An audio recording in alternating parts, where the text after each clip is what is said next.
Ok. Ya, vamos a avanzar. Vamos a ver entonces hoy día otro paso de hematología, ¿ya? Que es uno de los más importantes junto con el que vimos de anemia y leucemia, ¿ya? Y vamos a ver los síndromes linfoproliferativos, ¿ya? Esto corresponde a otra vez en hematología siempre hay grupos, sacos de enfermedades, ¿ya? Entonces este es un grupo nuevamente, ya es un grupo amplio, heterogéneo, de patologías con proliferación clonal de células linfoides, ¿ya? Hay muchos tipos distintos de síndromes linfoproliferativos, ¿ya? Estos tienden a invadir órganos linfoides, como los ganglios linfáticos y el vaso, ya también en estadios más avanzados, a veces la médula ósea y sangre periférica también, ¿ya? La clasificación más importante que tienen que saber es la de la OMS Real, ya que es la del 2008, un poquito antigua, pero todavía bastante vigente, ya, y que está basada en tipo histológico, ya. Son, como les comentaba, son muchos tipos distintos de síndrome linfoproliferativo, ya, por ende, esta clasificación no deben saber la de memoria, sino que deben saber más o menos qué, digamos, qué grupos importantes hay aquí dentro de esta entidad, ¿ya? Entonces, vamos a hacer un recorrido, ¿cierto?, por todas las diapos de la clasificación para que sepan la gran cantidad, ¿cierto?, de subtipos que hay. Ya tenemos esta y esta diapo, ¿ya? Partiendo por esta, ya no la vamos a leer todas, pero mencionarles que la clasificación principal ya van a ser en los de neoplasias de células B. Recuerden que todo esto es de estirpe linfoide, ¿ya? Van a ser primero las neoplasias de células B, o sea, de estirpe B también llamada, ya, las de estirpe T, ya, eh, y NK, que son las células natural killer, ya, y tenemos otra entidad distinta que van a ser los linfomas de Hodgkin, que es otra entidad diferente, ya. Antes de esto, los de neoplasia de células B, T y NK, ya van a corresponder a grandes rasgos, ya, a los tipo no Hodgkin. Eso lo vamos a ver en detalle más adelante, ¿ya? Vamos a ver algunos conceptos clave aquí, ¿ya? Por ejemplo, como dice el nombre, todo síndrome linfoproliferativo proviene de alguna célula linfoide, ¿ya? Y esto recuerden que van a ser linfocitos B, T, NK, y estos tienen diferentes grados de diferenciación.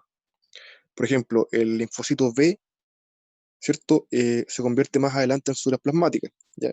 Por ende, si hay neoplasias de células plasmáticas, también van a ser síndrome linfoproliferativo, ¿ya? Por ejemplo, ¿cierto? Vamos a ver, me interesa algunos elementos aquí, si van a la parte de neoplasias células B maduras, ya van a ver que inclusive ya van a encontrar el mieloma, ya en el sexto punto, ya de la neoplasia. Como yo estoy en el celular, no tengo mouse en este momento, ya, pero dentro de las neoplasias células B maduras en la tabla, el sexto punto corresponde a mieloma o plasmocitoma, ya. Esto quiere decir que diferentes tipos de cáncer, inclusive diferentes tipos de leucemia, diferentes tipos de cáncer como el mieloma, ya, siempre y cuando provenga de una célula de estirpe eh, linfoide, va a ser un síndrome linfoproliferativo. De esta forma, el mieloma también es un síndrome linfoproliferativo, ¿ya?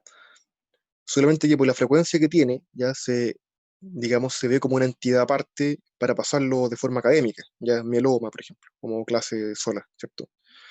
Pero es parte de este otro gran saco de enfermedades, ¿ya? De los otros, ya van a ver algunos nombres aquí complejos, por ejemplo, el de más arriba dice leucemia slash linfoma, vamos a ver qué significa eso, ¿ya? Y más abajo van a ver todos los tipos, por ejemplo, linfoma T, hepatosplénico, T paniculítico subcutáneo, de César, hay muchos, muchos tipos, ¿ya? A grandes rasgos, ¿cierto? Van a estar, como les comentaba, no Hodgkin, estirpe B, T y NK, ¿ya? Y después, ¿cierto? Los de Hodgkin, que es una entidad distinta, ¿ya? Y estos son los tipos que están ahí. Los principales van a ser cuatro, aquí hay numerados seis, ¿ya? Pero los clásicos los vamos a ver más adelante y son cuatro, ¿ya? Entonces vamos a avanzar, ¿cierto? Primero, algunos elementos conceptuales. Vamos a ver que los linfomas y las leucemias a veces se pueden translapar, ¿ya? ¿Qué significa esto? De partida, concepto, la leucemia de estirpe linfoide que la vimos, ¿verdad?, la clase anterior, ya van a ser cúmulos de linfocitos de la médula ósea o sangre periférica, ya que pueden infiltrar órganos sólidos. Es decir, hay leucemias que, como ya vimos, son claramente de estirpe linfoide, ¿ya? O linfoblásticas, si es que son, por ejemplo, agudas, y estas parten en sangre o en médula ósea, mejor dicho, ¿cierto? También afectan la sangre periférica, porque es una leucemia, y también se puede ir infiltrando más adelante en órganos sólidos, ¿ya? Pero parte de la médula hacia afuera, ¿ya? Por otra parte, los linfomas, ya el segundo concepto, van a ser cúmulos de linfocitos de ubicación extramedular, ¿ya? O sea, la enfermedad parte generalmente ya fuera ya de la médula, ya, pero de todas formas pueden leucemizar, ¿cierto? Pueden afectar primariamente, ¿cierto? Los adenopatías, los ganglios, forman adenopatía, ¿cierto? Pero llega un punto en que ya invaden, ¿cierto? La médula, por ejemplo, y empiezan a leucemizar, es decir, del cúmulo de células sólidas pasan a la sangre periférica, ¿ya? Entonces, hay, puede ser cualquiera de los dos orígenes, ¿ya? Desde la médula hacia afuera, a la sangre periférica, o puede ser, ¿cierto?, de una ubicación más bien sólida hacia la sangre, ¿ya? Por este motivo, la división entre leucemia y linfoma es muchas veces arbitraria, ¿ya? Vamos a ver que hay distintos tipos de leucemia y de linfoma, que el tipo de célula patológica es la misma, es exactamente la misma, mismos marcadores moleculares, ya por ejemplo, mismo inmunofenotipo, pero va a depender de forma clínica en qué parte comienza la enfermedad, ya si parte como un cúmulo sólido que se leucemiza a sangre periférica, ya o si parte, por ejemplo, en la médula de forma inmediata como una leucemia y después va infiltrando órganos sólidos, ¿ya? De esa forma se va a llamar leucemia o linfoma en muchos casos, ¿ya? Estos van a ser, hay veces que ustedes van a poder ver pacientes con tanto compromiso de ambas partes, ¿ya? Que no se va a poder clasificar bien la enfermedad y se va a llamar leucemia/linfoma, ¿ya? Porque no se sabe de dónde partió, el paciente llegó, ya invadió todo, está el tumor sólido y también compromiso en sangre, ¿ya? No saben qué elemento fue antes, así que lo más importante es identificar qué tipo de célula es la patológica y tratarla, ¿ya? El otro es solamente un tema conceptual de dónde partió. De esta forma, lo mismo que les comentaba de forma más esquemática, ¿ya? Y vamos a ver lo que yo les comentaba, que hay entidades que son equivalentes, es decir, la denominación va a depender si es predominantemente en médula ósea y sangre periférica o si está más que nada en tejido linfoide extramedular, ¿ya? Por ejemplo, tenemos esta tabla, ¿cierto? Que son como equivalentes entre las leucemias y los linfomas no Hodgkin, ¿ya? Porque los de Hodgkin son una entidad aparte, ¿ya? Y los de Hodgkin leucemizan muy, muy poco, los de no Hodgkin leucemizan más, ¿ya? La equivalencia, por ejemplo, esto no es para memoria, pero para que sepan que son el mismo tipo de célula, la leucemia linfática crónica, ¿ya? Es el mismo tipo de célula que el linfoma linfocítico de células pequeñas, ¿ya? La leucemia linfoblástica aguda T es lo mismo que decir linfoma linfoblástico T, ¿ya? Y la leucemia linfoblástica aguda L3 va a ser lo mismo que el linfoma de Burkitt, ¿ya? Solamente que de nuevo, ¿cierto? Repitiendo, porque este es un concepto que a veces se ve recién aquí en este escalón, digamos, de la carrera, es que va a depender de en qué lugar comienza, ¿ya? Qué denominación le van a dar, si es leucemia o linfoma, ¿ya? Hasta ahora, dudas, consultas, me interesa si les quedó claro el tema de esto de que los linfomas puedan leucemizar y que las leucemias puedan localizarse en órganos sólidos. ¿Dudas, consultas hasta ahora? No. Ya, vamos a avanzar. Entonces, ¿verdad? Vamos a ver que los linfomas, ¿cierto? Van a ser las neoplasias malignas de origen linfoide, ¿ya? Extramedular, y que además, como dijimos reiteradamente, pueden leucemizar, ¿ya? Son las neoplasias hematológicas más frecuentes del adulto, ¿ya? La clasificación, según tipo histológico, como ya dijimos, va a estar el linfoma de Hodgkin y el de no Hodgkin, ¿ya? El linfoma de Hodgkin, clásicamente, y esto lo han preguntado, va a ser la célula de Rett-Steinberg la principal efectora, ¿ya? Que son, la vamos a ver más adelante, son grandes células con núcleo bilobulado, ¿ya? En forma de ojos de búho, ¿ya? Y en cambio, el linfoma no Hodgkin son muchos tipos distintos de células, ¿ya? La de Hodgkin también tiene otros tipos de células, ¿ya? Pero la más característica y preguntada es la de Rett-Steinberg, ¿ya? Vamos a ver las diferencias fundamentales entre el linfoma no Hodgkin y Hodgkin, ¿ya? De partida, el linfoma no Hodgkin es mucho más frecuente, ¿ya? De hecho, en la literatura se describe que son más o menos de orden de 5 es a 1, ¿ya? Es decir, por cada uno de Hodgkin, habrían 5 no Hodgkin, ¿ya? Pues la verdad es que en nuestro país esa regla no se respeta y es mucho más. De hecho, en nuestro país 90% de todos los linfomas van a ser de no Hodgkin y solamente un 10% van a ser de Hodgkin, ¿ya? Entonces, si tienen que estudiar más uno que otro, yo les sugiero que partan más por el de no Hodgkin, ¿ya? Después el comportamiento clínico va a ser diferente, ¿ya? El de no Hodgkin es una enfermedad que es más desordenada, ¿ya?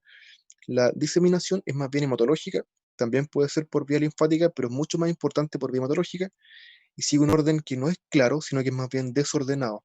Puede afectar primero, eh, digamos, la porción superior ya del cuerpo. Esto se divide por diafragma, lo vamos a ver más adelante. A veces pueden afectar la parte superior ya del cuerpo y después la parte inferior, ya bajo el diafragma, ¿cierto? Versus el de Hodgkin, que es más ordenado. La diseminación es clásicamente linfática, ya mucho menos por vía hematológica, y sigue un orden lógico que está dado por cadenas de ganglio, ya, o sea, tienen una enopatía, después hacen otra cercana, otra y otra en el mismo orden, ya no es saltatoria como el de no Hodgkin, sino que es mucho más ordenada. Son ambas, ¿cierto? No Hodgkin y Hodgkin, entidades distintas, por ende responden a distintas quimioterapias. Esto es súper importante y por eso el hemato-oncólogo, ¿ya? O el hematólogo va a decidir la quimioterapia exactamente en función de cuál es la célula comprometida, ¿ya? Y hace un montón de marcadores biomoleculares, ¿verdad? Y de monofenotipo antes de saber qué tipo de quimio va a emplear, ¿ya? Esto es altamente específico y es solamente de su especialista. Además, el pronóstico sabemos que es más favorable en los linfomas de Hodgkin, ya es la mortalidad de los no Hodgkin, como ustedes vieron, son muchos tipos diferentes y va a depender en gran medida qué tipo de linfoma no Hodgkin tienen, ¿ya? Pero en términos generales, el de Hodgkin vive mucho más que el de no Hodgkin y la tasa de curación es más elevada, ¿ya? Esto obviamente van a haber varios factores, como por ejemplo la edad del paciente, ya el estado en que fue identificada la enfermedad, pero a grandes rasgos, y esto igual lo han preguntado, el de no Hodgkin, la mortalidad es mayor y el de Hodgkin vive más tiempo, ¿ya? Esto es lo que les comentaba ya bueno, antes que nada, esta es la incidencia en Chile. Y los principales cánceres a nivel de varón son próstata, a nivel de mujeres mama, eso no ha cambiado, ¿ya? Hace cerca de unos 5 años atrás se hablaba que el cáncer de vesícula era más frecuente que el de mama, pero esto cambió y otra vez el de mama ocupa el primer lugar en mujeres, ¿ya? Después están los cánceres hematológicos hacia abajo, ¿ya? El linfoma no Hodgkin llega a una incidencia en 7,9, las leucemias 5,2, o sea, automáticamente el linfoma no Hodgkin es la enfermedad hemato-oncológica por excelencia, ¿verdad? En cuanto a frecuencia. Mieloma múltiple también es tan frecuente, ya que se considera como una entidad aparte, tanto para las clases como además, patrón clínico del comportamiento es súper específico, así que se ve como un tema aparte, pero no olvidar que el mieloma múltiple es un tipo específico de un linfoma no Hodgkin, ¿ya? También vamos a ver que el linfoma de Hodgkin es mucho menos que las previas, ¿ya? Y en nuestro país la relación es de 11-1, ¿ya? Versus el resto del mundo y es de 5-1. Vamos a ver que los síntomas, ¿verdad? Van a ser bastante parecidos a los de las leucemias, ¿ya? Digamos, en abanico de síntomas que pueden haber. Esta es la misma diapositiva que les puse en la clase de leucemia. Sin embargo, ya la importancia de cada síntoma va a ser muy distinta. Ya aquí lejos, lo más importante van a ser, ya en términos generales, de los linfomas, van a ser las adenopatías, ¿ya? Vamos a ver más adelante que van a haber adenopatías que van a tener ciertos criterios de sospecha, ya que algunas son más sospechosas que otras, ¿ya? Lejos lo más importante van a ser adenopatías, pero vayamos en orden, los generales van a ser los mismos que dijimos antes para las leucemias, astenia dinámica con percusión estado general. Los síntomas B, vamos a ver que son mucho más frecuentes en los de Hodgkin, ¿ya? Y son la pérdida de peso, el fiebre y sudoración nocturna, que ya lo vimos. A nivel de infiltración, los ganglios son lejos lo más importante. A nivel medular, más bien cuando hay leucemización. A nivel del vaso, hepático, óseo, piel, encía, esto todo es más variable, puede ser cualquier ubicación, les puse algunas nomás por ejemplificar, pero recuerden que adenopatía va a ser lo más importante, ¿ya? También hay diferentes tipos de linfoma no Hodgkin que pueden producir paraproteinemia, como el caso de los mielomas, que producen mucha inmunoglobulina, y que esto puede ser de diferentes tipos, puede ser inmunoglobulina del tipo A, del tipo M, ¿cierto? Según el tipo de cáncer que sea, ¿ya? Y lo mismo que con las leucemias, mientras más alto sea el nivel de paraproteinemia, más alta es la posibilidad de algún síndrome de hiperviscosidad, por ejemplo. ¿Ya? Vamos a ahondar un poquito aquí en las adenopatías, van a ser sospechosas, ¿cierto? Esto según la guía GES y otros elementos también. La guía GES, ¿qué es lo que dice? Que son indoloras en cualquier sitio, ¿ya? Que puede ser cara, cuello, axila, ingle, por ejemplo, ¿ya? Puede ser en cualquier ubicación y no duelen. Diámetro va a ser, la sospecha es sobre 1 centímetro y hay que sospecharla, pero mientras más grande sea, mayor es la sospecha, ¿ya? Si mide más de 2 centímetros, lejos la primera posibilidad es que sea un linfoma. Además, si el aumento de volumen es progresivo en el tiempo, de forma lenta, ¿ya? Pero mantenida, ¿ya? También es altamente probable un linfoma. Por otra parte, hay que hacer el contraste con las adenopatías que crecen rápidamente, pero que duelen con signos inflamatorios, ¿verdad? Eritema, impotencia funcional alrededor, calor local, todo eso. Van a corresponder más que nada a adenopatías infecciosas, ¿ya? Y esas son de mucho, ¿verdad? Menos riesgo, responden rápidamente a antibióticos, ¿ya? Es otro cuadro clínico. Además, las adenopatías, ¿verdad? Por linfoma no van a responder a tratamientos con AINES ni antibióticos, que es el caso que uno sospecha que lo sea, deja estas terapias y no responde al paciente. También que persista por más de 30 días. ¿Ya? Esto es lo que sale hasta aquí la IAGES, pero hay otros elementos también, por ejemplo, que aparezca hipercalcemia, como el caso ya de los mielomas, por ejemplo. También adherencia, ¿verdad? A planos profundos. Ustedes, por ejemplo, pueden movilizar una adenopatía. Recuerden que la consistencia sospechosa es cuando son gomosas. Ese es el nombre clave, ¿ya? A veces se equivocan y dicen pétrea, pero petra es más bien de las metástasis, ya de cáncer sólido, ¿ya? La textura, la consistencia clave acá es que sean gomosas, ¿ya? Y que estén adheridas a plano profundo o que hagan conglomerados de adenopatía. ¿Ya? También va a haber elevación de LDH, por eso siempre es importante pedirla. Aquí hay algunos ejemplos, ¿cierto? Recuerden que las cadenas cervicales, ¿verdad? Y ubicación cefalocervical es muy frecuente en los linfomas, diferentes cadenas más que nada para que las tengan en mente, las ubicaciones, por ejemplo, submentoniana, submandibular, ya la preauricular, parotidia son más raras, y recuerden que cada una de las adenopatías obedece a algunas causas más específicas. Por ejemplo, ya las auricular posterior o preauricular pueden ser más bien procesos infecciosos crónicos locales como otitis crónica, ya por ejemplo, cadena cervical anterior y posterior pueden ser como el caso de la faringomielitis purulenta o infección por virus como el Epstein-Barr, citomegalovirus también, ya. Y, por ejemplo, la cadena cervical posterior o occipital podrían ser, por ejemplo, en pediculosis, toxoplasmosis, ¿ya? Y más abajo están la cadena supraclavicular, que cobra ya más importancia en lo que es la sospecha de neoplasia, ¿ya?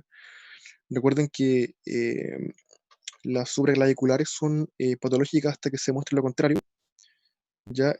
No sé si les suena respecto a la importancia de buscar adenopatías de ubicación supraclavicular. No sé si alguien me podría responder para que sea un poco más interactivo. ¿Cáncer gástrico? ¿Ya? ¿Eso de qué ubicación sería? ¿El lado derecho? No me ¿Ya? acuerdo. ¿Alguien recuerda algo distinto? No, lado izquierdo. Lado izquierdo. Sería intratorácico, Ah, claro. Sí, el orden es el siguiente. Para que lo recuerden, ¿cierto? Siempre toda adenopatía supraclavicular es patológica hasta que se muestre lo contrario. Puede ser un cáncer y hay que buscarlo y descartarlo de forma activa. Si está a izquierda, lo más probable es que sea algún cáncer, ¿cierto? Alguna neoplasia maligna de origen intraabdominal, ¿ya? Y si está derecha, es un cáncer intratorácico, a grandes rasgos. Siempre también un cáncer gástrico puede dar también el lado derecho, pero en términos probabilísticos es como les mencioné, ¿ya? Esto un poco para esquematizar lo que hablamos antes, ¿verdad? El Hodgkin es una enfermedad que es más localizada, ¿ya? Bueno, otro elemento importante es que la linfoma de Hodgkin, aparte de ser más ordenado, mejor sobrevida, ¿verdad? Invaden menos otros órganos, ¿ya? Por ejemplo, parten en las adenopatías y se quedan más ahí hacia otras adenopatías. En cambio, el linfoma no Hodgkin puede avanzar rápidamente o partir en el estómago, por ejemplo, a nivel gástrico, y avanzar a otro órgano sólido, ¿ya? Son más infiltrativas, ¿ya? Invaden más órganos, ¿cierto? Que el de Hodgkin, que es más ordenadito y se da bien por su territorio linfático, ¿ya? También el linfoma de Hodgkin, como les mencioné antes, hace mucho más frecuente los síntomas B, ya que los de no Hodgkin, y también afecta mucho más frecuentemente el mediastino. De hecho, en Facebook, si en ustedes ven un TikTok, paciente con sospecha de en linfoma todo y el que tiene movimiento que se hizo a un nivel síndrome de nacional, vena cava ¿cachai? superior, Bueno, lo más Collicuye probable es que también, sea esto un Collicuye también se linfoma de sumó Hodgkin. y yo estaba ¿Ya? justo en el centro cuando empezó todo. Vamos a Así revisar que aquí lo que, algo. pues sí. Ya, vamos a avanzar entonces. Tenemos que, como les comentaba, la enfermedad extralinfática es más frecuente en el de no Hodgkin, ya leucemia, que leucemice es más frecuente el de no Hodgkin, y la paraproteinemia también es mucho más frecuente el de no Hodgkin. ¿Ya? Respecto al diagnóstico, vamos a ver que la clínica, ¿cierto?, es un elemento fundamental, va a ser la principal sospecha. Recuerden que esta enfermedad es GES, por ende hay guías, ¿verdad?, hechas por el Ministerio de Salud que hay que respetarlas en la medida de lo posible, ¿cierto? Y hay también plazos bien definidos y conductas que hay que tomar que son recomendación nacional, ¿ya? Y partir por la clínica, buscar dirigidamente adenopatía, el paciente puede consultar por la adenopatía o por síntomas B, y hay que buscar la adenopatía de forma dirigida. Después, ¿cierto?, los exámenes, vamos a ver ya que pueden ser tan normales, ya partir por el hemograma siempre. Lejos, lo más frecuente es que estén normales, que no haya ninguna alteración, ¿ya? Pero más adelante, si el linfoma avanza mucho, ya puede haber infiltración del linfoma a la médula y pueden empezar a aparecer citopenias, ¿ya? O bien, de entrada, leucemización, ya cuando la proliferación de células linfáticas, ¿verdad?, se descontroló, ¿ya? Y pueden ver recuentos también elevados, ¿ya? Entonces puede haber tanta citopenia como leucemización, cualquiera de los dos elementos. Ya la LDH está elevada en fases avanzadas, ya la beta 2 microglobulina está elevada, que es un compuesto que se libera de las cadenas de la inmunoglobulina. Ya también hay que solicitar electroforesis de proteína, ¿cierto? En caso que ustedes sospechen paraproteinemia. Estos son típicamente exámenes que uno pide frecuentemente en mieloma, por ejemplo, ¿ya? De las imágenes, al menos un rayo tórax, ¿ya? Pero idealmente un TAC, tórax, abdomen, pelvis, para saber bien etapificar. De hecho, lo que uno debe hacer es un TAC, ¿ya? De tórax, abdomen, pelvis, ¿ya? El guía mensal establece igual radiografía, pero la verdad es que el TAC es la indicación, porque hay que etapificar la enfermedad y lo vamos a ver más adelante esto, ¿ya? Y además TAC de cerebro solo ante sospecha que, por ejemplo, el paciente hizo focalidad, para descartar que haya un compromiso visible a nivel del sistema nervioso central.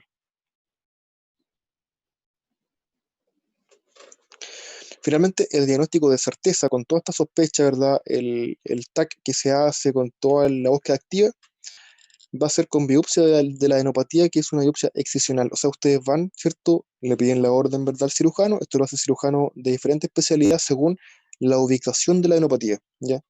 Aquí los pilares de lo que tienen que saber es que hay que sacar la adenopatía entera, completa, y después se estudia. Uno no saca una parte de la adenopatía, se saca entera, ¿ya? Y tiene que ser idealmente la más característica. Por ejemplo, si hay una adenopatía de 1,5 centímetros, después otra de 1,8 y otra de 2,5 3 centímetros, tienen que intentar acceder a la más grande que haya, ¿ya? Porque la muestra va a ser lejos mejor mientras más tejido haya, ¿ya? Y esto puede ser complejo porque a veces la adenopatía más grande puede estar a nivel retroperitoneal, y ahí tienen que pedirle a los médicos urólogos que vayan a biopsiar, ¿ya?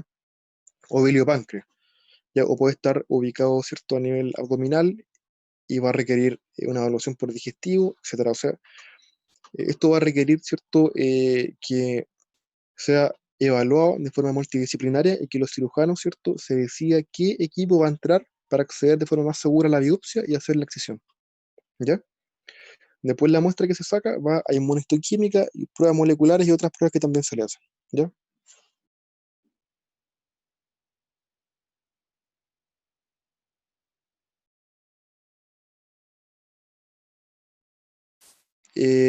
Entran a la clasificación de Ann Arbor, ¿ya? Y estos van a ser criterios que corresponden a cuántos cúmulos de linfocitos hay, ¿ya? Y de qué zona del diafragma van a estar, ¿ya? Como les comentaba antes. Entonces, en la etapa 1 va a haber solamente una región ganglionar comprometida o sitio extralinfático, ¿ya? Una sola ubicación y nada más. En la etapa 2 van a ser más de dos regiones, ¿cierto?, del mismo lado del diafragma, o un órgano extralinfático y su ganglio linfático regionales siempre al mismo lado del diafragma, ¿ya? Por ejemplo, dos ubicaciones sobre el diafragma. Después, en la etapa 3 van a ser ganglios a ambos lados del diafragma, el pronóstico es más malo, ¿ya? Y esto incluye algún órgano como por ejemplo el vaso, ¿ya? Pero solamente el vaso. Después, si hay compromiso de uno o más sitios extralinfáticos, ¿ya? Como ya médula ósea, pulmón, hígado, compromiso ganglionar distante, ya una enfermedad mucho más diseminada, esto va a ser etapa 4, ¿ya? Una enfermedad que está francamente avanzada, ¿ya? Y esto además se le pone una clasificación que va a ser A, B o C, ¿ya? Por ejemplo, puede ser etapa 1A, 1B, ¿ya? El A va a ser cuando no hay síntomas B, B es cuando hay síntomas B, y la C es cuando hay compromiso extraganglionar, ya excepto el hígado y la médula ósea. Me falta hablar de la que también puede ser con S, por ejemplo, etapa 2S o etapa 3S. Esto ocurre cuando hay compromiso esplénico, ¿ya? Y la S viene de spleen. Por eso se le pone, por ejemplo, etapa 3S, ¿ya? Esto, ah, nunca he visto que pregunten específicamente la clasificación de Ann Arbor, ¿ya? Pueden preguntarle quizás más bien en las pruebas teóricas, pero no en una com, sería mucho más raro, ¿ya? ¿Hasta ahora alguna duda o consulta?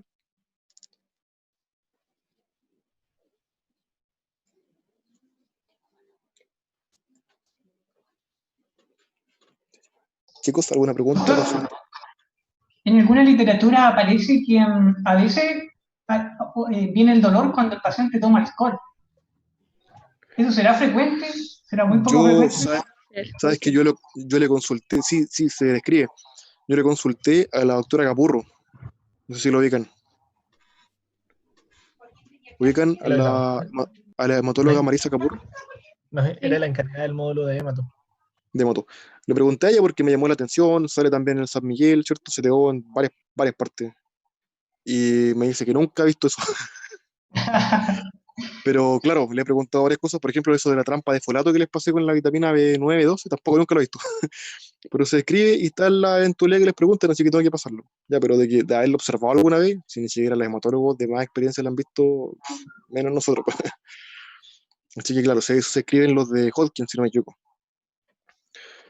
Pero no sé, ella me dice que no es frecuente al menos. ¿Ya?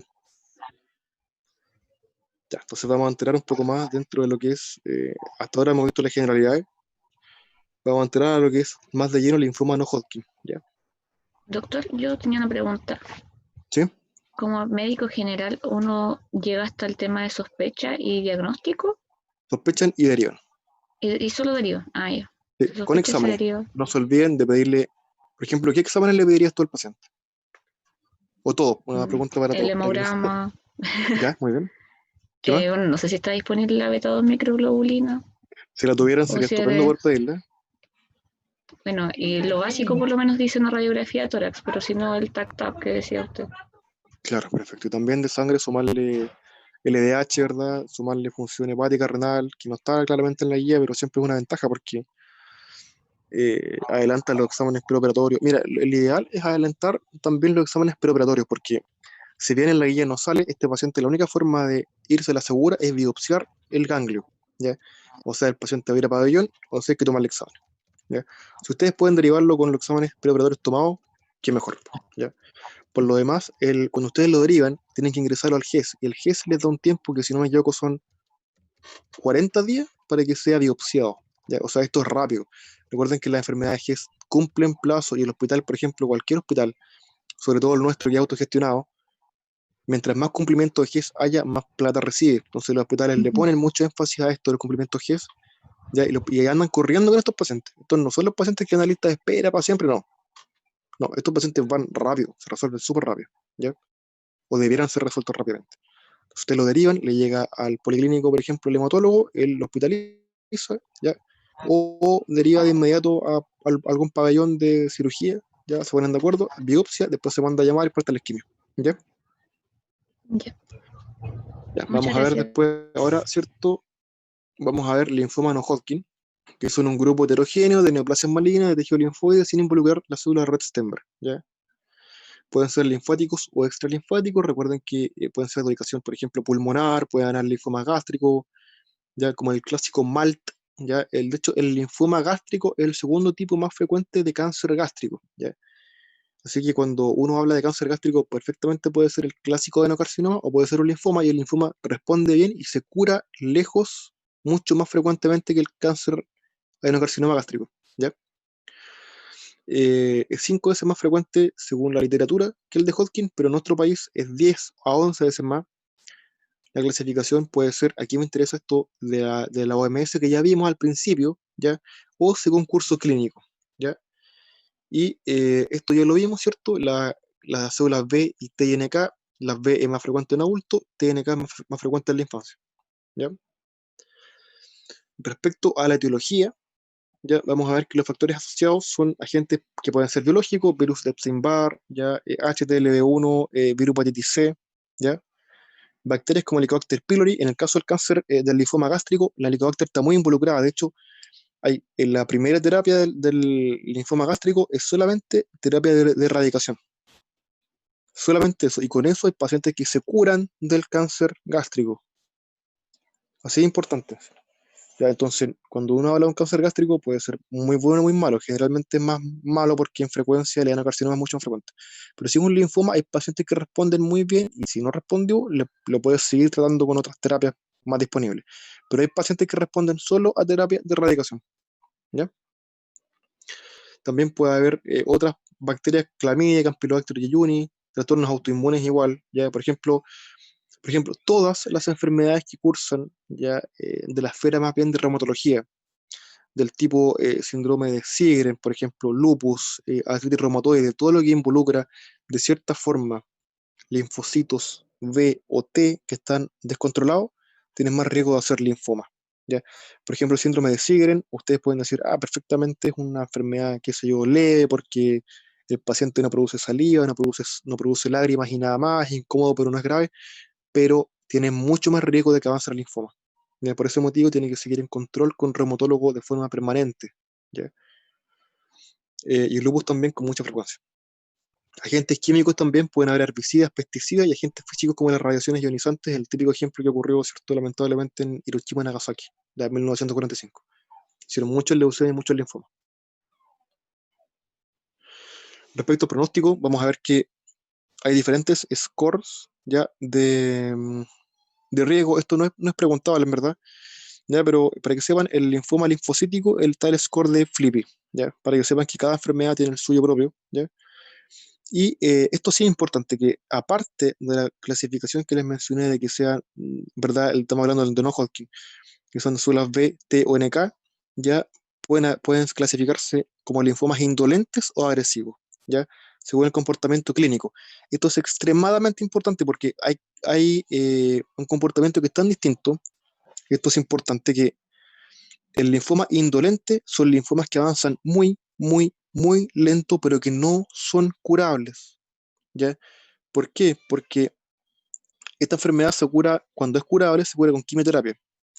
La quimio, ¿verdad?, va a alterar los mecanismos de proliferación de la célula, de manera que mientras más rápido se replique, más responde a la quimio, ya más consigue frenar más fácilmente la replicación celular.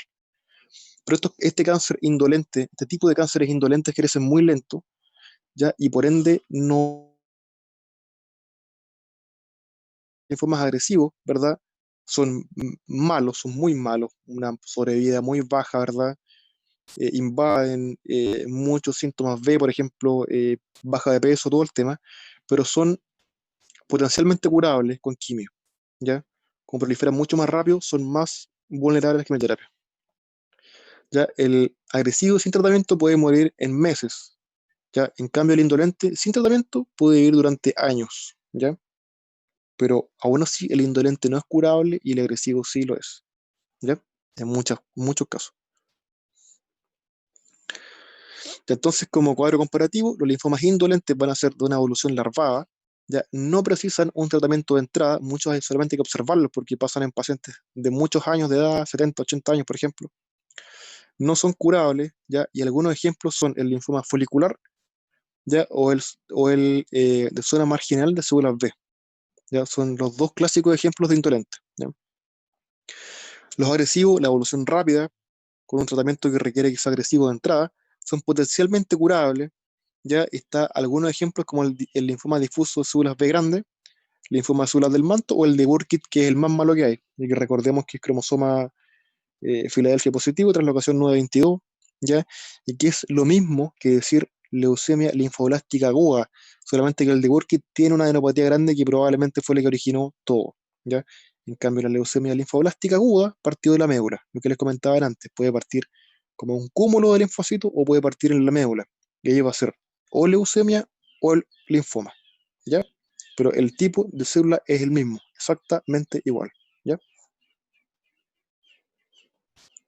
¿Dudas, consultas respecto al de No-Hodgkin?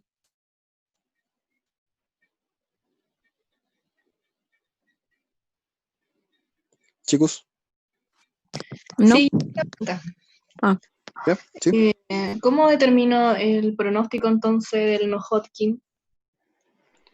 Va a depender del tipo ¿En, específico de en base a la qué subtipo histología? sea, en base a la histología, ¿sí? Porque, por Ya, ejemplo, si es de No-Hodgkin y sale que es o por ejemplo, terminó siendo un mieloma, ¿ya? Tiene su score propio, ¿ya? O si es un ya. indolente o un agresivo, Burkitt, entonces todo es muy, muy, muy variable, ¿ya? Pero de entrada lo más importante y lo más a grandes rasgos que pueden ver es si de partida si es indolente o agresivo, ¿ya?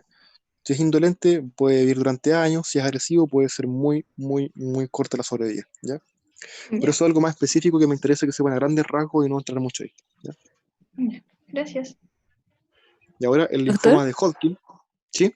con respecto a lo del pronóstico, no me acuerdo en qué parte, pero leí que también, o sea, como en todos los cánceres, pienso yo que es como la edad también, si son mayores de 60 años, Sí, sí, el sí, para todo estatus cáncer y sobre todo, performance. claro, a ver, para todo cáncer, esto es algo básico para la oncología, que igual no me olvidé comentarles, pero todo paciente postrado, por ejemplo, las guías dicen que no son candidatos a quimio. Entonces ahí la sobrevida al tiro baja, pues, si es agresivo. Ya porque las quimios son tan agresivas en torno a comprometer el estado general que un paciente postrado muchas veces ni siquiera aguanta la quimio, lamentablemente, por la edad, por las comorbilidades. ¿Ya? Y los otros scores también involucran la edad del paciente, ¿verdad? Las comorbilidades, el tipo molecular, o sea, el tipo de paciente es muy importante. Mientras más joven el paciente, más potencialidad de curación, ¿ya? Porque también hay muchos que van a requerir, en algunos casos, ya trasplante de médula ósea y eso tiene un rango de edad. No le puedes hacer un trasplante de médula ósea a un paciente de 70 años, ¿ya? Porque la inmunosupresión que requiere es total y absoluta, ¿ya? Y por ende la probabilidad de que se infecte algo y que fallezca es extremadamente alta, ¿ya? Pero pacientes más jóvenes lo toleran mucho mejor, ¿ya? Pero eso igual es bastante específico, no creo que lleguen a preguntarles a ese nivel, pero a grandes rasgos sí, la edad, por ejemplo, y la comorbilidad es un elemento extremadamente importante para la sobrevida de los pacientes con linfoma, ¿ya? Y el tipo, obviamente, de linfoma, ¿ya? Si tuvieran que elegir un solo factor, probablemente el tipo de linfoma, la histología sería lo más importante, por sí solo, ¿ya? Pero eso es para el no-Hodgkin, porque para Eso el es para los Hodgkin, dos, para el de Hodgkin, ya. para el de Hodgkin y no Hodgkin, porque vamos a ver ahora el de Hodgkin, que igual tiene subtipos, ¿ya? Y que también tienen la sobrevida súper distinta, ¿ya? Hay unos muy Ya. buenos y otros que son muy malos, lamentablemente, ¿ya? Y de nuevo, mientras más edad, más grave es, ¿ya? Ya, Doctor, pero en ese caso predominaría más la clínica en el de Hodgkin o también está determinada principalmente por la histología. No, siempre histología. Histología Ah, siempre ya, manda. Y en segundo lugar va todo el resto de las cosas juntas, de edad, factores clínicos, ¿ya? El orden es ese. En ya. primer lugar, siempre histología. Y segundo, todo el otro conjunto de cosas de comorbilidad, performance status, ¿verdad? La edad del paciente y todo eso, ¿ya? El Ya. estado clínico del paciente en general, ¿ya? doctor, igual salía el LDH, ¿eso es importante? Sí, la LDH, mientras más alta, eh, indica que hay un mayor índice de proliferación. Ya suele estar más alto Mm, en las linfomas agresivos, ¿ya? ya. Sí. Entonces igual involucra, pero Gracias. tiene una puntuación más baja, digamos, por sí solo. Doctor, una consulta. Cuando se refiere a exámenes preoperatorios, ¿se refiere a hemograma, pruebas de coagulación, función renal, función hepática, alguno más? Eh, a ver, me dijiste hemograma, función renal, hepática, prueba de coagulación, el electrolito plasmático idealmente. Sí. Ya, súper. Gracias. hay otros elementos, por ejemplo, si el paciente tiene sobre 40 años de edad, hay que tomarle un electrocardiograma y una radiografía de tórax, que igual tienen que pedirlo ahora por el linfoma, ¿ya? Eso todo lo van a ver más cuando les toque hacer cirugía, porque les va a tocar pedir esto a ustedes. Yo recuerdo cuando hice el internado, una vez un compañero no le pidió unos exámenes y hubo un payón que tuvo que suspender. Así que para que se empiecen a creer el cuento, o sea, de aquí ustedes, con el momento en que empiecen en el hospital como interno, ya son parte del equipo médico, ¿eh? Y el cirujano les va a decir, pídele esto, y si ustedes se olvidan, al día siguiente el paciente no va para allá. Así que, claro, ahí les va a tocar más revisar las guías y todo eso. ¿Ya? Ya, entonces vamos a ver el linfoma de Hodgkin. Las células involucradas son estas células que se llaman de Rett-Steinberg, que son grandes, ¿verdad? Son binucleadas, ¿cierto? Con un núcleo más bien bilobulado, ¿ya? Y que tienen este aspecto en ojos de búho, ¿cierto? Que no son patognomónicas, pero son muy características del linfoma de Hodgkin, ¿ya? Que son una célula que proviene del linfocitos B. Esto ya lo vimos, ¿cierto? La de Hodgkin es más ordenada, generalmente muchos síntomas B, puede comprometer con más frecuencia el mediastino, ¿ya? Pueden causar ensanchamiento mediastínico, afectar la vena cava superior, producir un síndrome de vena cava superior, ¿ya? También afecta menos órganos sólidos, ¿ya? O en el fondo menos infiltración a órganos en general. Leucemizan bastante poco, o sea, esta enfermedad parte generalmente en la adenopatía, se disemina por sistema linfático y se queda en la adenopatía de forma ordenada, tranquilita y avanza a su ritmo. Pero el de no Hodgkin no, se avanza, parte donde sea, se va donde sea, crece de la forma que le dé la gana, ¿ya? Leucemisa es más desordenado, ¿ya? Aquí me faltó una diapo que no sé por qué no se muestra, pero que son un score pronóstico, ya que de todas formas menos... Ah, no, esto sería importante. ¿Esa diapositiva la ven? Sí, se ve. Yo no la veo. ¿Pero ven Yo la ven la No foto? se ve la imagen. Ah, a ver, denme un segundo porque esta imagen no sé por qué no se ve, pero es importante que la vean. Déjenme revisarlo.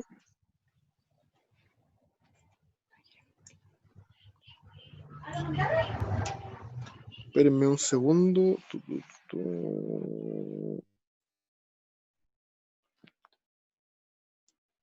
Esto fue el tiro. No sé por qué, de repente se me...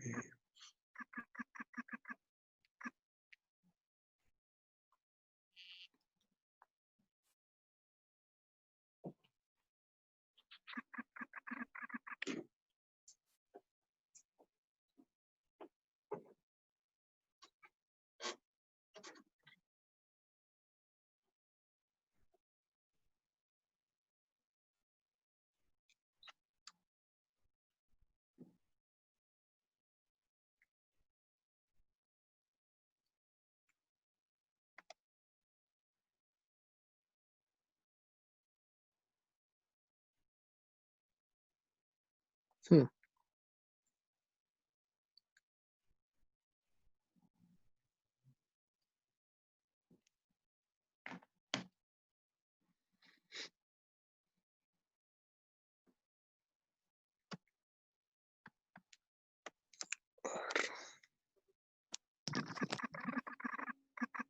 Doctor, Sí, una compañera sí podía ver la tabla y nos la mandó por WhatsApp. ¿en serio? Ya, Sí, para que... ¿me la mandan? Qué raro. Ya, no me carga.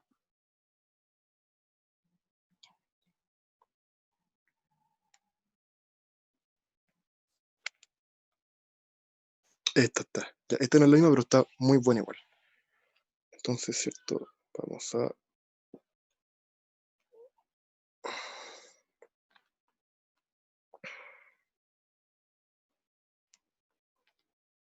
ver, pantalla.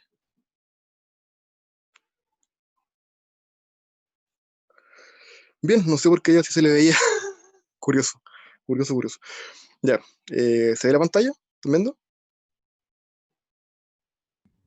Sí. Sí. Ya. Entonces, ¿verdad? Van a haber diferentes formas clásicas, ¿ya? que como les comentaba son clásicamente 4, ¿ya? Más algunas más que van a encontrar descritas, pero lejos las más importantes son estas 4 de acá, ¿ya? Entonces, cierto, de más frecuente a menos frecuente les vamos a ver, que parten por esclerosis nodular, ¿ya? Esta llega a ser del 80%, ¿ya? Y esto es súper importante porque es muy frecuente, aquí no sale, pero es muy frecuente en mujeres jóvenes, ¿ya? Estamos hablando segunda, tercera década de vida, ¿ya? Y de esto igual es importante que el 80% de los casos de este tipo específico de linfoma de Hodgkin hacen masa mediastínica, ¿ya? O síndrome de vena cava superior, ¿ya? Este caso lo han preguntado mucho en EUNACOM, ¿ya? Paciente de 25 años de edad, consulta por síntomas B, otros síntomas y radiografía de tórax y sale con este gran ensanchamiento mediastínico, ¿ya? Y ahí lo principal, probabilidad diagnóstica, que es lo que preguntan, es linfomas de Hodgkin, ¿ya? Nunca he visto que les pregunten el subtipo, ¿ya? Por eso esto lo vamos a ver rápido.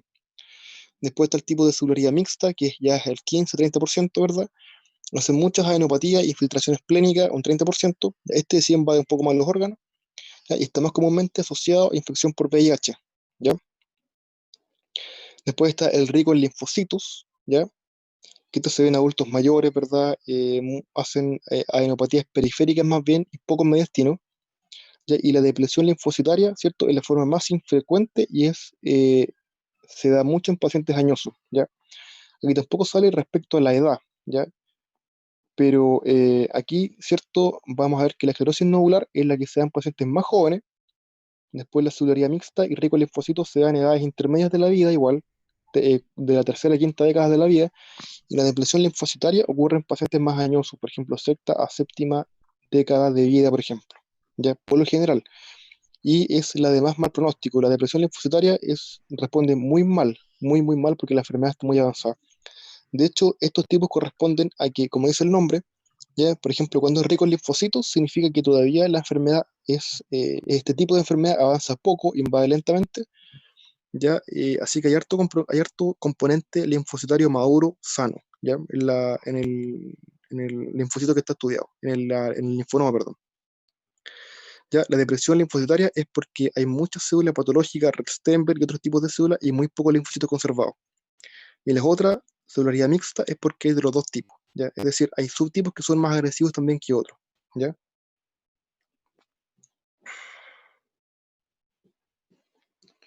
Y vamos a seguir viendo acá. Después, el tratamiento de los linfomas, vamos a ver que el de no Hodgkin ya va a ser generalmente en términos súper generales con R-CHOP. R es de rituximab y las otras siglas son de ciclofosfamida, doxorubicina, bicristina, prednisona. R-CHOP. Ustedes tienen que recordarlo hasta el R-CHOP. Nadie les va a preguntar exactamente qué viene después. Recuerden que la R es de rituximab y la P es prednisona, que es lo más aprendible, y el resto no es tan importante, ¿ya? Han preguntado en rituximab, creo, ¿ya? Que es parte potencial de las terapias del linfoma no Hodgkin, ¿ya? Y el ABVD es el esquema del linfoma de Hodgkin, ya que es doxorubicina, bleomycina, vinblastina y decarbacina, ¿ya? Generalmente lo preguntan como quimioterapia nomás, ya como que el tratamiento es quimio, ¿ya? Nos queda uno solo que vamos a ver, no sé si tienen dudas hasta ahora. Mira, ¿qué es lo que han preguntado? Estas preguntas de UNACOM son bastante fáciles, ¿ya? Preguntan ya, la sospecha, paciente con una gran adenopatía más de 2 centímetros que no duele, que creció en el tiempo, digamos, sin ser una cosa súbita infecciosa, ya, y que puede tener o no síntomas B. Si es una mujer joven, probablemente va a ser masa mediastínica pensando que es un linfoma de Hodgkin, que es el caso clínico que siempre ponen, ¿ya? La conducta va a ser una sospecha rápida, derivación rápida, ya, biopsia rápida, que es la forma de llegar al diagnóstico. No se confundan con mielograma. Mielograma es para las leucemias, ¿ya? Esto va a biopsia. Recuerden que es una adenopatía, es una masa, ¿verdad?, sólida, por eso se saca, ¿ya? Y después el tratamiento es quimio, ¿ya? Y el estudio tiene que ser con TAC y tienen que tapificarlo, ¿ya? Eso es lo que han preguntado, no han preguntado más que eso, ¿ya? Hay preguntas al final. Vamos a avanzar con la leucemia linfática crónica, ya que igual es un tipo, ¿verdad?, de síndrome linfoproliferativo, y lo vamos a ver acá, ya, porque en la clase anterior vimos la leucemia, ¿cierto? Mieloblástica, linfoblástica y la mieloide crónica, y nos falta esta para acabar con las leucemias, ¿ya? Ups, no lo sé.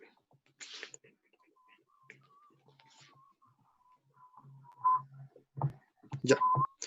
Vamos a ver que la leucemia linfocítica crónica, la edad media del diagnóstico es de 70 años de edad, ¿ya? Hay una proliferación de linfocitos pequeños, ¿ya? Que están maduras, o sea, morfológicamente maduros, pero inmunológicamente inmaduros, ¿ya?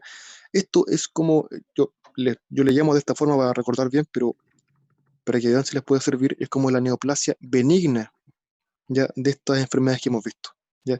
Porque es una proliferación que, si bien ya no es adecuada, ya es más controlado que un linfoma o una leucemia, ¿ya? Y libera linfocitos que son mucho más maduros que los cánceres, ¿ya? Tiene un fenotipo que generalmente es B, ¿ya? Tiene un curso crónico, muchas veces, la gran mayoría de las veces benigno, y pocas veces transforma a leucemia aguda o linfoma de célula grande, ¿ya? Cuando esto ocurre se llama síndrome de Richter, pero es muy poco frecuente, muy poco habitual, ¿ya? Lo más frecuente, esto parte muy, muy parecido a la leucemia mieloide crónica. Recuerden que la leucemia mieloide crónica es una enfermedad que muchas veces es un hallazgo de laboratorio, ¿ya? Que no da ni un síntoma inicial, y después con el tiempo va invadiendo la médula, da citopenia, síntomas B, y puede avanzar inclusive a ser una leucemia aguda, ¿ya? Esto es parecido, parte como hallazgo de laboratorio, no causa nada, es indolente, ¿ya? Después, más adelante en el tiempo, hacen síntomas B, ¿ya? Y cuando avanza más la enfermedad van haciendo citopenias por compromiso medular y linfadenopatías, que son, aquí esto está mal en la diapo porque dice que son más de 2 centímetros, pero son más pequeñas, son linfadenopatías generalizadas pequeñas, generalmente simétricas, ¿ya? Son muchas adenopatías y que aparecen más tarde en el transcurso de la enfermedad. También pueden hacer un cierto grado ya de esplenomegalia, ya también de hepatomegalia, pero esto es un elemento más inconstante, ¿ya? También pueden hacer anemia y trombopenia autoinmunes, ¿ya? Y tienen un riesgo aumentado levemente de hacer segundas neoplasias. Vamos a ver que el hemograma, generalmente lejos, lo más frecuente es que haya linfocitosis importante. Estamos hablando, inclusive, yo lo que más he visto es de 500.000. De 500.000, ¿ya? Y estos pacientes hacen menos síndrome de hiperviscosidad, porque los linfocitos son más maleables, ya afectan menos ya la viscosidad sanguínea. Entonces aguantan recuentos más altos, ¿ya? Y los otros que son más pequeños que las otras células grandes, que son, por ejemplo, muchos precursores mieloides, ¿ya? Entonces estos recuentos pueden ser muy, muy altos, generalmente sobre 30.000 ya empiezan a pensarlo, ¿ya? Pero esto puede llegar perfectamente a ser 100.000, 200.000, ¿ya? Al frotis, esto es muy importante, lo he preguntado muchas veces, ¿ya? Que da sombras nucleares de Grumpecht, ¿ya? Estas sombras nucleares de Grumpecht son células que se rompieron en la extensión del frotis, ¿ya? Células que son un poco más frágiles, y estas células quedan rotas en el frotis y se llaman de esta forma y son informadas por el tecnólogo médico que hace frotis o por el hematólogo, ¿ya? No hay blastos, ¿ya? Y citopenia solamente en fase avanzada de la enfermedad. Siempre que lo han preguntado, lo hacen como un paciente que tiene un curso indolente, ¿verdad? Que va por examen de laboratorio, que sale con linfocitos muy elevados, sin blastos. Ya estamos hablando de, por ejemplo, el hemograma clásico, es, no sé, 80.000 blancos, ya con 92% de linfocitos, sin blasto y con neutrófilos de 1 o 2%, porque tienen, digamos, un recuento de neutrófilos que es normal, pero un recuento excesivamente elevado de linfocitos, ¿ya? Esto es la clasificación pronóstica que se llama de Binet, que eso no es importante que lo sepan, pero saber que tiene estado A, B y C, y cada una es más grave que la anterior, ¿ya? En la A y B hay ausencia de anemia y trombocitopenia, ¿ya? Y en la A hay menos de 3 áreas ganglionares comprometidas, y en la B hay más de 3 áreas, y la sobrevida es importante aquí porque en la A, si ven ahí, viven lo mismo que el resto de la gente. No mueren más. Esta fase tú puedes observarla, solamente observarla. Y aparte que son pacientes que tienen, no sé, 80 años de edad, 70 años de edad, ¿ya? No llegaría a darles quimio, ¿ya? Así que tú puedes mirar al paciente, puedes observarlo, un control clínico y de exámenes, ¿ya? Después la B, la sobrevivencia es de 7 años, y el estadio C, ya hay anemia y o trombocitopenia, ¿verdad? Hay cualquier número de áreas ganglionarias comprometidas, y la sobrevida es de 2 años en promedio, ¿ya? ¿Cuál es el manejo? En estadio A, observar; en B y C puede ser quimio según el paciente, ¿ya? Si fenómenos autoinmunes, que esta enfermedad puede llegar a ser trombopenia o anemia autoinmune, ya recuerden el síndrome de Evans, va a requerir corticoides, generalmente prednisona, ¿ya? Y este esquema de quimio, en caso que se haga, puede estar asociado a rituximab, ¿ya? ¿Hay aquí algunas preguntas? Igual. Vamos a... Yo cierro, no se preocupe. Está cerrando la puerta. Vamos a esperar un poquito para que vuelva. Y entonces, preguntas. ¿Avanzamos con las preguntas o alguna duda de ustedes hasta ahora? Yo tengo una duda. Doctor, ¿Ya? ¿Sí? ¿Por qué en el linfoma de Hodgkin no se considera el rituximab dentro del tratamiento? Porque el de Hodgkin, como tiene muchas más células de Rep-Stenberg, que tienen más anomalías, que son más distintas, responden menos. De que se puede emplear, probablemente hay subtipos, desconozco que sí se pueden emplear, pero en términos generales tengo entendido que no es lo más habitual, ¿ya?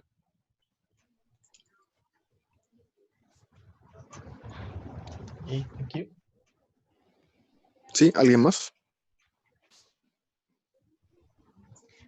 yo quería preguntar, lo que pasa es que cuando pasamos por pediatría nos decían que las inmunodeficiencias primarias igual tenían como alta presentación de neoplasias y que dentro de esas estaban igual como el tema de las linfomas y las leucemias. ¿Es Sí. frecuente verlo ya en la medicina interna con los adultos eso igual? Mira, en la UTI en este momento tenemos una paciente hospitalizada que tiene 35 años de edad, tiene un lupus y la paciente empezó a hacer infecciones a repetición. Y hacía meningitis, por ejemplo, por neumococo, después hacía una sepsis por pseudomonas, después hacía una sepsis por, no sé, por enterococo. Ya hizo como 4 cuadros infecciosos en, no sé, en 6 meses. Grave, todo grave. Ya, y pese a esta edad, se sospechó una inmunodeficiencia, se estudió y tiene una citopenia absoluta de linfocitos B. Tiene 0 linfocitos B. ¿Ya? Así que en frecuencia, no sé qué tan frecuente será.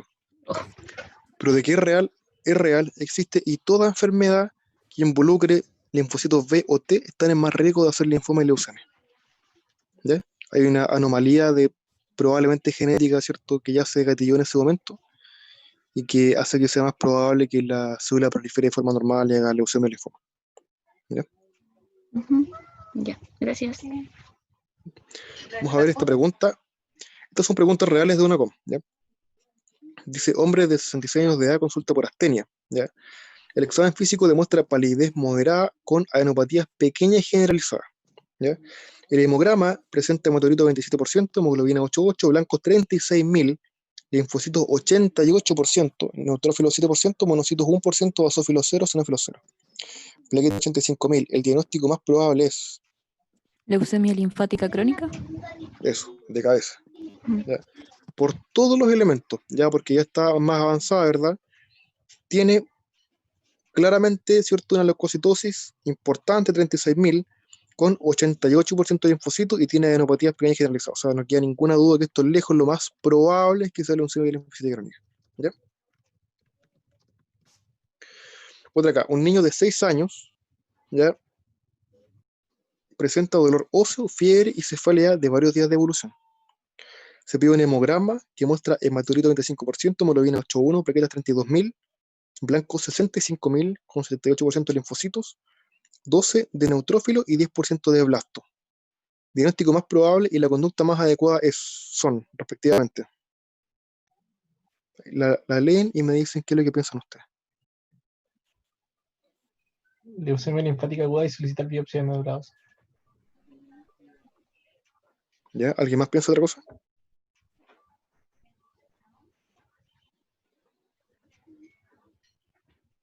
¿Sí? ¿Todos de acuerdo con la B? De acuerdo. ¿Ya por qué estás seguro que es una leucemia linfoblástica, ¿cierto? O linfática aguda? ¿Por qué es lo más probable? Porque el La edad. 80% de las leucemias en niños son linfáticas. Perfecto. ¿Y por qué piensas que es una leucemia aguda? Que presenta dolores óseos, ¿Ya? Muy bien. ¿Qué más? Es la raro que los niños fiebre, tengan crónica. También, muy bien. ¿Ya? ¿Y qué otro elemento ven en el hemograma? Blastos. 10% de las...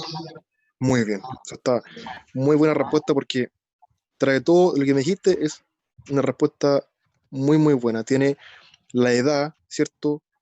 Tiene, ¿verdad? El porcentaje de blastos, ¿cierto? La clínica, tiene todo. Así que muy bien ahí.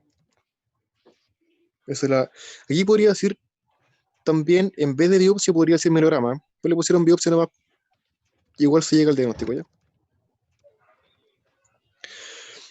Mujer de 24 años, consulta por fiebre, baja de peso, sudoración nocturna. El examen presenta polianeuropatías cervicales y el hemograma es normal. La radiografía de tórax muestra mediastino ensanchado. El diagnóstico más probable es...